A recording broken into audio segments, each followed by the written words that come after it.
Seorang wanita muda dengan masa lalu kelam yang bekerja sebagai pembantu untuk keluarga kaya raya yang tampak sempurna. Lalu konflik muncul ketika keluarga tersebut penuh dengan rahasia gelap, manipulatif dan berbahaya. Dan inilah Housemaid tahun 2025.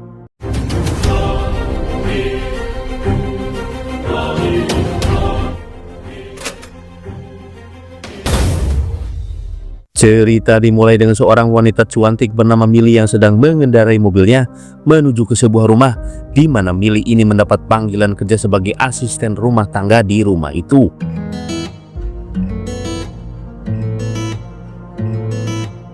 Tak lama berselang sampailah Millie ke sebuah rumah besar, rumah dari keluarga Winchester. Lalu muncul seorang wanita bernama Nina, di mana dia seorang ibu rumah tangga di keluarga itu. Nina ini tampak ramah dan menyambut gembira atas kedatangan Millie untuk menjadi pembantu di rumah itu. For the right families. I mentioned that in the ad. Oh yeah, yes. Oh yeah, no, of course. It's a little crazy. Yes. Setelah bertanya-tanya tentang kehidupan Millie yang seorang sarjana berdasarkan surat lamaran yang diterimanya, Nina kemudian mengajak Millie keliling-keliling di dalam rumahnya. No, he's in tech, but he pays incredible. Such a klutz. Nina ini mempunyai seorang anak bernama Cece dan suami bernama Andre yang bekerja di sebuah perusahaan yang bergelut di bidang teknologi elit milik ayahnya. Nina menunjukkan ruang pribadinya Andre yang terdapat sofa dan TV besar, di mana Nina menawarkan ke Millie untuk menggunakan kamar itu kapanpun Millie mau untuk sekedar nonton TV sambil ngopi-ngopi. Setelah berkeliling di lantai bawah, Nina lantas mengajak Millie ke lantai atas untuk menunjukkan kamar Millie. Di kamar itu, Nina membolehkan Millie untuk melakukan apa saja seperti nyetel musik keras dan menempelkan poster-poster di tembok. Tampak di sini Nina seorang yang ramah dan tidak menjaga jarak antara pembantu dan majikan. Terlihat dari gaya bicaranya yang luas dan humi. Sebelum pulang, Nina ngasih uang transport ke Millie. Nina akan menelepon Millie jika diterima bekerja di rumah itu. Tentu saja Millie berpikir bahwa Nina tidak akan menelponnya. Artinya dengan uang transport yang diberikan itu, tanda-tanda Millie tidak diterima bekerja di tempat itu. Millie yang tidak punya tempat tinggal dan mandi di pom bensin, kala itu ia sedang tidur di mobilnya ketika dua orang petugas polisi membangunkannya dan menegur agar tidak tidur di dalam mobil. I'm sorry. Don't text and drive. I won't. Tak lama setelah ditegur polisi, Millie mendapat telepon dari Nina untuk segera bekerja di rumahnya. Tentu saja hal itu sangat membahagiakan Millie. Di siang harinya Millie langsung cus ke rumah Nina. Lalu pria berewokan bernama Enzo yang mukanya kecut lantas membukakan pintu gerbang rumah Nina. Ketika memasuki rumahnya, tampak cangcut dan pakaian lainnya berantakan di ruang tamu. Piring-piring dan bekas lebokan pun ngebubruk di wastafel. Nina pun nongol dan menyambut hangat kedatangan Millie. Welcome. Hi. Sorry, Great. Yeah. Wow. Supplies in this closet over there. Di malam harinya datanglah Andre, si suami dari Nina dan anaknya Cece. Nina pun memperkenalkan Millie ke mereka. Melihat raut muka Cece yang kurang begitu suka dengan keberadaan Millie. Malam itu malam pertama Millie menginap di keluarga Winchester. Millie tinggal di kamar loteng dengan pintu yang sedikit rusak dan susah dibuka untuk rumah semewah itu. Jendela juga paten, tidak bisa dibuka. Nina pun memasuki ruangan itu untuk memberi makanan serta sebuah handphone terbaru buat Millie. Karena merasa bahwa HP yang dipakai Millie sudah jadul, Nina pun memeluk Millie pertanda selamat datang di rumah itu. Di keesokan paginya Millie terbangun kesiangan. Ia lantas bergegas ke lantai bawah, namun ia mendapati Nina lagi ngamuk-ngamuk.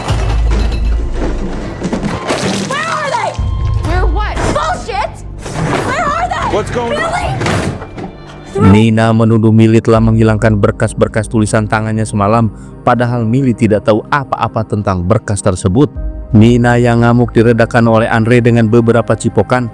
Di mata Millie tentu saja Andre ini tipe pria penyayang, apalagi ia berkata bahwa Nina pernah dirawat karena psikologisnya terganggu. Don't worry about it. I don't know what's been going on. Roller coaster. Oh, it's probably. Saat hendak membuang sampah, Millie penasaran dengan Enzo yang bekerja sebagai tukang kebun di rumah itu. Namun Enzo menyarankan agar Millie segera pergi dari tempat itu. Lantas Millie menemukan pil yang baru saja dibuang ke toilet. Di saat yang sama muncullah Nina yang dengan ketusnya menyuruh Millie keluar karena hendak mandi. Di malam harinya Millie membuka-buka medsosnya Nina, di mana saat itu Millie merasa simpati dengan Andre yang dengan sabarnya mendampingi istri yang punya penyakit kejiwaan. Lantas Andre pun masuk ke kamar Millie untuk memberikan makanan. Dan yang terjadi kemudian,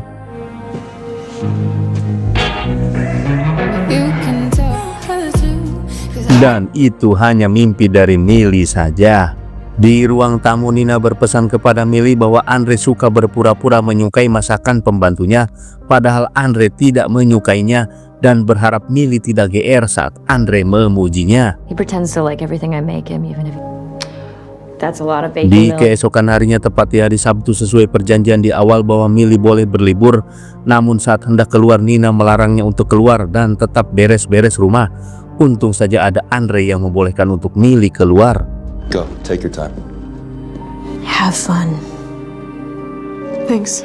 Ternyata Millie melapor ke layanan sosial di mana Millie ini seorang tahanan yang menjalani masa hukuman dan harus melakukan kegiatan sosial yang positif sebagai pengurangan masa hukumannya dari 15 tahun ke 10 tahun, dan Millie diwajibkan melapor setiap bulannya kejahatan apakah yang Millie lakukan. Setelah pulang dari dinas sosial, Nina menelepon agar Millie menjemput Cece dan tidak boleh telat, dan ketika mendapati tempat latihan baletnya Cece mengatakan bahwa dia akan menginap di rumah temannya. Millie yang barusan ditelepon Nina pun bingung, lantas perempuan yang ada di situ menelepon Nina perihal kepastiannya Cece nginap bersama temannya. Di rumah Nina terdapat orang tuanya Andre yang membawa piringan pusaka keluarga yang sengaja ia bawa dari London. Nina pun ngoceh ke Millie bahwa dia sudah bilang Cece akan menginap, tapi kenapa Millie malah menjemputnya. Millie pun terdiam. Awewe koplok teh. Millie lantas disuruh untuk merawat piring pusaka keluarga itu. Pada malam harinya, tepatnya jam 2 pagi, Millie pun terbangun. Dia merasa pengen ngemil, lantas ia pergi ke ruangan keluarga dan nonton TV di sana. Tiba-tiba Andre datang menghampiri. Millie pun kikuk dan sempat mau pergi ke kamarnya, namun Andre melarangnya untuk tetap di situ menemaninya nonton TV. Oh, it sure does. Man, your parents are the game people. I'm sorry. Selang beberapa saat kemudian, Nina pun datang dan menyuruh Andre tidur. Setelah Andre ngoloyong, Nina lantas berkata dengan juteknya agar besok Millie mengemasi barang-barangnya untuk pergi dari rumahnya dan mengembalikan HP yang sudah dikasihkannya karena sudah berani pakai ruang keluarga. Padahal dari awal perjanjiannya Millie boleh menggunakan apa saja yang ada di rumah itu, termasuk ruangan keluarganya. Millie lantas memelas agar Nina tidak memecatnya. Ia minta waktu seminggu untuk memperbaiki kinerjanya. Nina pun menyanggupinya asalkan Millie berpakaian pantas dan tidak seksoi. Selain itu, Millie juga agar menjauhi suaminya. Stay the fuck away from Di my husband. keesokan paginya, Nina berpakaian pantas di mana saat itu rumah Nina kedatangan ibu-ibu arisan, dan tidak hanya di Indonesia. Di luar sana pun ibu-ibu ketika ngumpul yang dibahas seputar gosip sana sini. Dan ketika Nina ada perlu ke dalam, ibu-ibu ini lantas membahas Nina yang katanya bersyukur punya suami penyabar, ganteng dan kaya raya. Seandainya Nina tidak dinikahinya, pasti akan menjadi gembel. Apalagi Nina punya gangguan psikologis yang membuat para wanita bersimpati kepada Andre yang selama ini bersabar menjadi suami Nina. Lord, I do not know how he puts up with her. Because What I miss? Stop lurking. Di malam harinya, Nina memberitahu bahwa besok dia akan pergi dengan Andre ke dokter. Millie diminta untuk menjaga Cece, dan ketika Andre dan Nina sudah pergi, Millie yang penasaran dengan kotak obat, ia lantas mengeceknya, dan Millie menemukan obat-obatan dengan bahan aktif haloperidol. Lantas Millie mengeceknya di Google, dan ternyata itu obat keras untuk penderita gangguan mental akut. Lantas Millie menelpon jasa pencari job di kota itu. Ia merasa takut dengan Nina yang seorang psikopat. Ia ingin berhenti bekerja di situ dan hendak mencari pekerjaan baru. Lantas Cece mendengarnya, namun Millie berbohong bahwa apa yang Cece dengar itu tidak benar. Di sore harinya, Andre dan Nina pun datang. Nina membuat keributan yang ternyata Nina dinyatakan tidak hamil oleh dokter.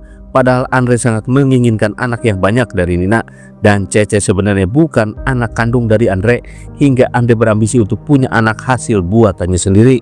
you're an amazing dad. I really don't think that she can handle the disappointment. Di tengah malam, Millie terbangun karena di lantai bawah terdapat keributan di mana Nina berteriak histeris. Lantas Millie pun mendatangi kamar mereka, dan ternyata Andrew? Let go of this. di pagi harinya, Nina membawa beberapa tumpuk pakaian untuk dikasihkan ke Millie. Millie awalnya menolak, tapi karena Nina memaksa daripada dibuang ke sampah, akhirnya pemberian itu diterimanya. Lalu Nina menyuruh Millie untuk memesan tiket konser musik dan 2 kamar hotel yang mewah untuk mereka dan Millie di hari Sabtu. Sementara itu, Cece akan menginap di temennya. But I do need a favor. Dying to see it. Something romantic. That sounds great. Lalu di siang harinya ketika Millie mengantar Cece latihan balet, salah satu pembantu di rumah tangga yang lain bernama Susan menceritakan bahwa Cece pernah ditenggelamkan oleh Nina. Untung saja pada saat itu keburu tertolong sehingga nyawa Cece bisa terselamatkan. Mendengar hal itu, Millie tambah kaget. Dia semakin yakin bahwa majikannya itu seorang psikopat.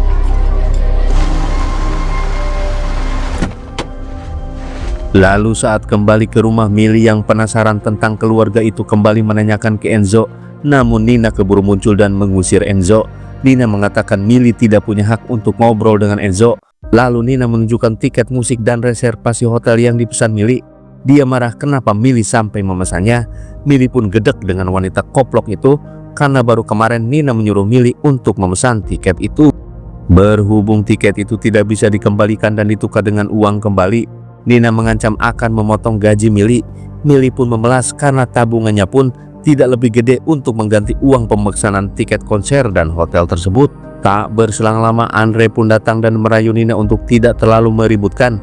Lantas ia pun bilang ke Millie bahwa Millie tidak usah mengganti uang yang sudah dikeluarkan untuk memesan tiket itu. Lalu di hari Sabtu, Nina yang tidak jadi keluar nonton konser, dia memutuskan untuk menemani Cece di rumah temannya.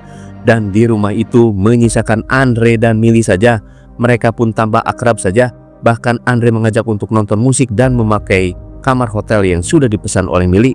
Antara ragu dan senang, Millie pun menghayukannya. Gotta have somebody. Okay, well, just pizza, maybe a hot apple cider. Okay.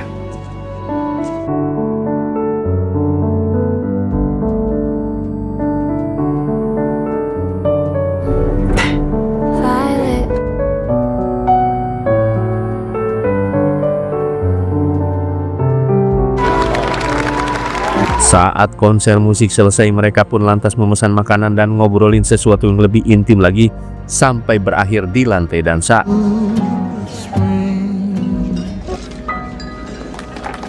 Really now?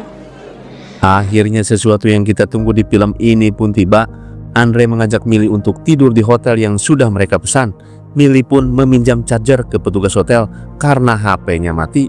Dan karena kamar yang mereka pesan ada 2 kamar, mereka pun akhirnya masuk ke kamarnya masing-masing. I'll see you in the morning.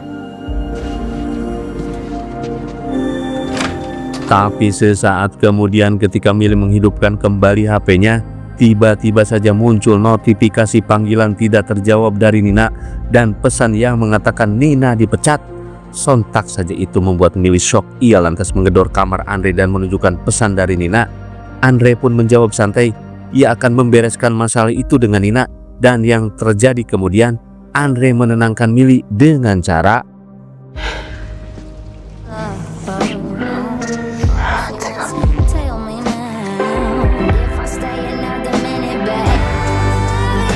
lalu setelah adu jigong dan ritual kokprut selesai, Andre mengatakan bahwa mereka harus pulang karena takut Nina pulang duluan. Andre pun meminta agar Millie merahasiakan kejadian enak barusan. Mereka pun pulang ke rumah. Sesampainya di dalam rumah, Andre memanggil-manggil Nina. Dirasa Nina belum datang, Andre kembali memboyong Millie untuk kokprut sesi kedua. Setelah beres dengan semuanya, Millie lantas memasak makanan untuk makan siang.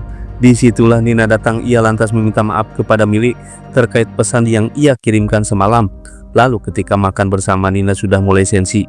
Ia menanyakan apakah Millie belajar masak di penjara hingga bisa menghasilkan makanan selezat itu. Nina pun bilang bahwa Millie lagi di penjara selama 10 tahun kepada Andre. I think it's brave. Setelah ngoceh tentang Millie, Nina menyuruh Millie untuk belanja makanannya Cece dengan menggunakan mobil miliknya. Tanpa curiga apapun, Millie pun pergi berbelanja. Saat berbelanja, Millie bertemu dengan teman arisannya Nina. Dia menanyakan HP yang dikasih Nina yang biasanya Nina bisa melacak keberadaan Millie dimanapun berada. Yang artinya Nina tahu semuanya tentang Millie dan tempat-tempat yang sudah dikunjungi Millie. Setelah selesai berbelanja, tiba-tiba saja datang bapak polisi. Mereka lantas menangkap Millie dengan tuduhan pencurian atas mobil milik Nina Winchester. Kan bangke. Untung saja tak berselang lama Andre muncul dan membebaskan Millie. Akhirnya mereka pun pulang bareng. Di dalam mobil Millie meminta maaf karena selama ini menyembunyikan masa lalunya, di mana saat ini ia sedang dalam proses keringanan masa tahanan dengan bekerja sebagai pembantu. Andre yang mendengar semua itu terlihat santai dan dia tidak mempermasalahkan masa lalunya Millie sekalipun. Setibanya di rumah, Nina berkata bahwa dia tahu semua yang dilakukan oleh Millie dan Andre ketika Nina pergi di hari Sabtu, di mana Millie dan Andre check-in di hotel dan Cockbrook. Lantas Nina juga menuduh Millie telah mencuri baju-bajunya yang seharga ribuan dolar. Padahal baju-baju itu sengaja dikasihkan Millie tempo hari. I know that you fucked her. Or a place out of my closet. Lalu Andre yang mendengar semua omongan Nina adalah kebohongan semua. Ia pun marah dan mengusir Nina dari rumah itu. Nina pun memberontak tidak mau pergi dari rumah itu. Andre yang memang punya hak sepenuhnya atas rumah itu lantas bersikap tegas dengan mengusir paksa Nina dari rumah itu. Me sick. I'm sorry, Nina, but What? Would you like help packing your things? Setelah kepergian Nina, Andre dan Millie semakin romantis dan bebas melakukan apa saja di rumah itu. Sampai tiba saatnya Millie akan membuat hidangan sarapan pasca Cockbrook. Millie yang saat itu menyajikan makanan menggunakan piring pusaka ibunya Andre, lantas dikejutkan dengan keberadaan Enzo di balik pintu, hingga membuat hidangan beserta piring itu terjatuh dan pecah berkeping-keping. Andre yang mendengar Millie teriak histeris lantas menghampiri dan mengusir Enzo sekaligus memecatnya. you're fired. Andre lantas menyuruh Millie untuk mengumpulkan kepingan-kepingan piring pecah itu untuk dirangkai kembali karena dia mempunyai tukang rakit piring yang ahli.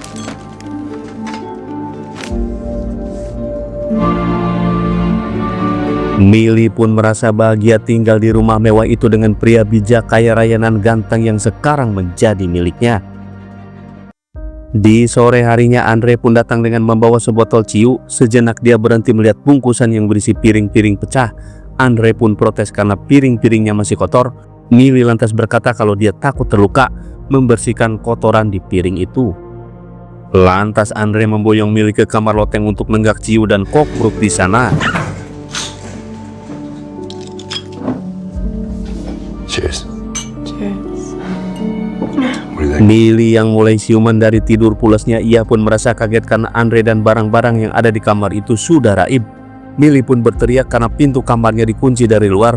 Andre yang berada di balik pintu mengatakan belum saatnya bagi dia untuk membukakan pintu. Open the door.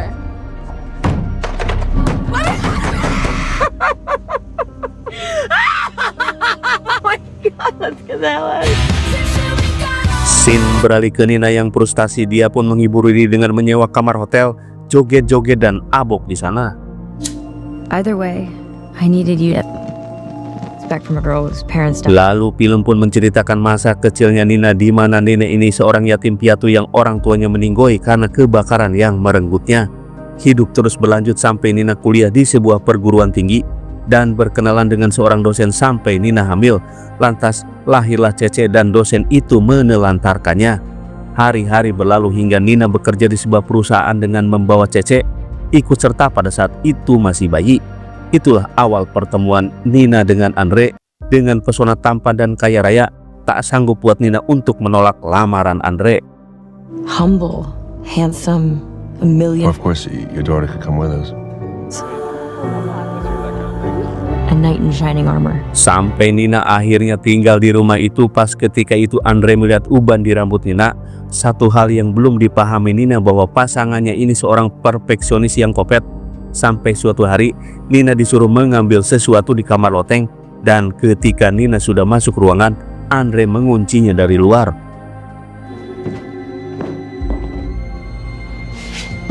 Babe. Andy, it's locked.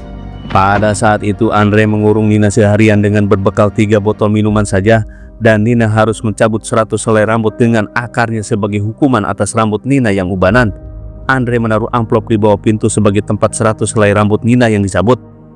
Lantas Andre pun pergi meninggalkan Nina seharian di ruangan itu. What had I done in the closet? Lalu Nina mencabut satu persatu rambutnya. Setelah terkumpul 100 helai, ia lantas memasukkannya ke dalam amplop dan menaruhnya kembali di bawah pintu. Dan keesokan harinya Andre datang mengecek amplop yang berisi rambut itu, dan tak lama berselang Andre balik lagi memberikan amplop kosong. Karena dari 100 helai rambut ada 1 helai yang tidak bersama akarnya. Jadi Nina harus memulai dari awal lagi. Dan setelah hari kedua Andre datang membuka ruangan dengan membawa sebotol minuman. Nina pun meminumnya dan berlari ke lantai bawah menemui Cece, putrinya.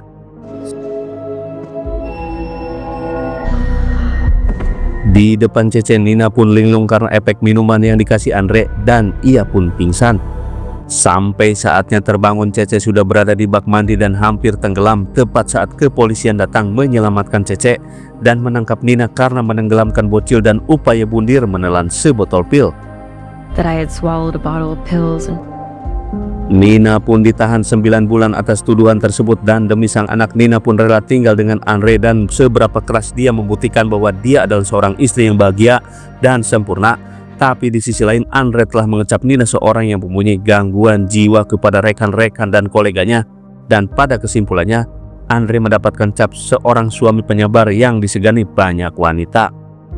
Dan selama bertahun-tahun tinggal dengan Andre, Nina telah menanamkan kontrasepsi iud sehingga Andre yang ngotot ingin punya anak bakal tidak bisa karena Nina tidak ingin membuahkan bibit monster ke dalam dirinya. Enzo adalah satu-satunya penghubung Nina ke dunia luar. Enzo nyaris membantu Nina kabur dari rumah itu, namun paspor palsunya ketahuan Andre dan semua rekeningnya terblokir hingga lagi dan lagi Nina masuk rehabilitasi gangguan mental, sementara Cece tinggal bersama Andre dan ibunya. Dan akhirnya Nina bisa menyimpulkan kelemahan Andre, yaitu haus dengan pujian, dan rencana pun dibuatnya dengan membuka lowongan pekerjaan yang hanya khusus buat Millie. Karena Nina tahu bahwa Millie mempunyai kriteria perempuan yang Andre inginkan. Jadi kesimpulannya, Millie sebagai pembantu di rumah itu sudah merupakan skenario dari awal yang disusun oleh Nina. Dan Nina sudah tahu latar belakang Millie yang hidup sendirian dan tinggal di dalam mobil, yang harapannya ketika Millie sudah bekerja di rumah itu menjadi cukang lantaran atau alasan agar Nina bisa terbebas dari Andre. Scene kembali ke Millie yang terkurung di kamar loteng. Lantas Andre pun datang menemuinya di balik pintu dengan membawa pecahan piring. Andre mengatakan bahwa piring itu pusaka keluarga dan ibunya jauh-jauh dari London untuk mengantarkan piring itu, dan sekarang Millie memecahkannya. Sebagai hukumannya, Millie harus menggoreskan luka di perut sebanyak 21 goresan dengan menggunakan pecahan piring. Family heirlooms are a privilege, Millie. You didn't even clean. Take this piece right here in my hand. It's your freedom. If. Oh, and please slide the piece on. Lalu film bercerita tentang masa lalu Millie di mana dia membunuh seorang yang karakternya mirip dengan Andre, tak bisa disalahkan dan kaya raya. Kala itu dia mendapati teman sekosnya diperkaos oleh pria tersebut. Lantas Millie menghantam babatoknya hingga modar. Millie dijatuhi hukuman 15 tahun penjara dengan percobaan 10 tahun. Millie yang dibekali minuman 3 botol di ruangan itu, dia juga menyimpan pisau di lemarinya. Lantas satu persatu dia menggoreskan luka di perutnya sebanyak 21 sayatan. Dan setelah selesai, Millie melemparkan pecahan piring itu ke balik pintu.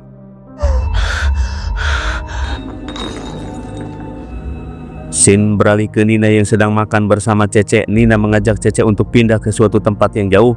Lantas Cece meminta Millie untuk ikut bersamanya. Di keesokan harinya Andre mendatangi ruangan di mana Millie disekap. Andre mengecup kening Millie lantas memeriksa luka sayatannya. Setelah Millie sadar, Andre berkata bahwa agar jangan diulangi lagi kesalahan yang sama, dan Andre ingin Millie hidup bersamanya di rumah itu. Namun seolah mengiyakan ajakan Andre, tiba-tiba saja Millie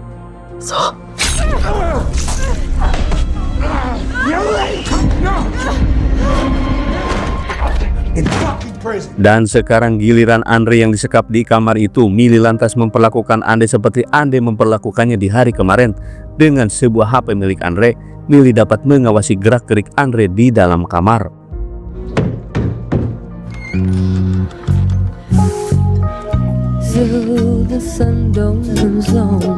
Setelah perut kenyang, Millie lantas membawa seperangkat piring-piring pusaka itu. Lantas ia bawa ke lantai atas. Di balik pintu ia memecahkan piring-piring tersebut dan meminta Andre untuk mencabut gigi depannya kalau Andre ingin keluar dari ruangan itu. That makes all the bitches in the neighborhood. I've been kind of locked up in a room. Bitches are really. Millie, stop it!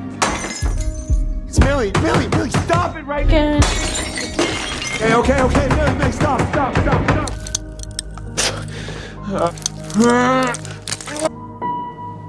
Setelah satu gigi copot, Millie lantas meninggalkan Andre sampai malam harinya. Kita mendapati Nina yang hendak memasuki rumah itu. Mengendap-endap dia masuk ke dalam. Sekilas dia melihat jendela tempat Millie disekap, yang tujuan Nina ke sana adalah untuk membebaskan Millie sesuai permintaan dari Cece. Sementara Nina berjalan menuju loteng, Millie malah abok di sofa. Nina yang mengira di dalam ruangan itu adalah Millie. Tiba-tiba You okay? I'm gonna get you out of here. What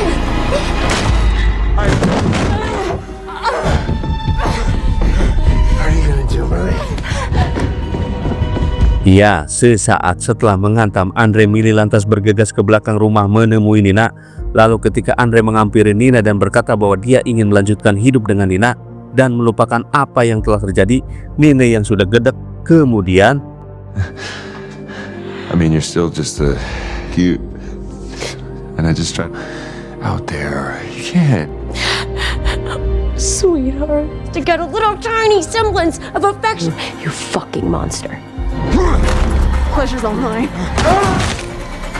dan Andre pun modar terjatuh ke lantai paling bawah. No one's gonna believe that he fell changing a light bulb. Deserve any of this. Singkat cerita, kepolisian pun datang ke TKP. Si ece-ece polisi yang menangani kasus ini merasakan kematian Andre ganjil, di mana terdapat luka tusukan di leher dan satu gigi yang copot tak wajar. Namun ia hanya bisa menutup mata dan telinga karena sebelum Nina berada di rumah itu, adik dari si Ece bernama Katie juga mengalami kekerasan yang sama. Ya, kasus ditutup dan si Ece pun tersenyum puas. Lots of impact. Teeth break. Di pemakaman Andre, tampak para pemuja Andre pada mewek. Nina dan Cece mendampingi ibu mertua. Sementara itu, Millie hanya menyaksikan dari kejauhan. Setelah prosesi pemakaman berakhir, Nina menghampiri Millie dan memberikan selembar kertas cek yang berisi $100.000 untuk perbekalan hidup Millie ke depannya. Dan film pun berakhir. Terima kasih saya ucapkan buat teman-teman yang sudah menonton. Saya doakan semuanya sehat, banyak rezekinya, dan semoga kita bisa membahagiakan orang-orang di sekitar. Sampai jumpa di alur cerita film selanjutnya.